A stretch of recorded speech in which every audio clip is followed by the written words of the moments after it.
ભાજપ બાદ હવે કોંગ્રેસમાં પત્રિકાકાંડ. પત્રિકામાં શૈલેષ પરમાર અને હિંમતસિંહ પટેલની સામે ગંભીર આરોપ લાગ્યા. કાર્યાલય પર થયેલા પથ્થરમારામાં ભાજપ સાથે સેટિંગ કર્યાનો પત્રિકામાં આરોપ. હિંમતસિંહ પટેલ અને શૈલેષ પરમારને સસ્પેન્ડ કરવા માંગ કરાઈ. પોલીસ ફરિયાદમાં ભાજપ સાથે સેટિંગ કર્યાનો બંને નેતાઓ પર આરોપ છે. તો કોંગ્રેસ કાર્યકરોએ નિરીક્ષકોની સામે ઠાલવ્યો રોષ. પ્રદેશ કોંગ્રેસ કાર્યાલયમાં BK હરિપ્રસાદની આગેવાનીમાં મળી હતી બેઠક. જોકે હિંમતસિંહ પટેલે તમામ આરોપોને ફગાવ્યા. તેમણે કહ્યું, કેટલાક બની બેઠેલા નેતાઓનું આ ષડયંત્ર છે. ખોટી પત્રિકા વાયરલ કરીને કોંગ્રેસને બદનામ કરવાનું ષડયંત્ર છે. આધાર કાર્ડના ફોર્મેટ મુજબ નવા મેરેજ સર્ટિફિકેટ આપવા અમદાવાદ મહાનગરપાલિકાએ લીધો નિર્ણય.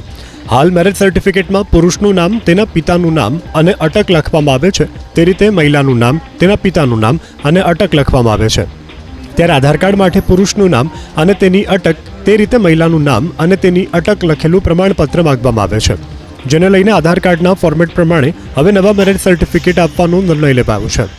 આ મેરેજ સર્ટિફિકેટ હવે આધાર સાથે લિંક કરવામાં આવશે અને સર્ટિફિકેટને QR કોડ મારફતે ડાઉનલોડ કરી શકાશે.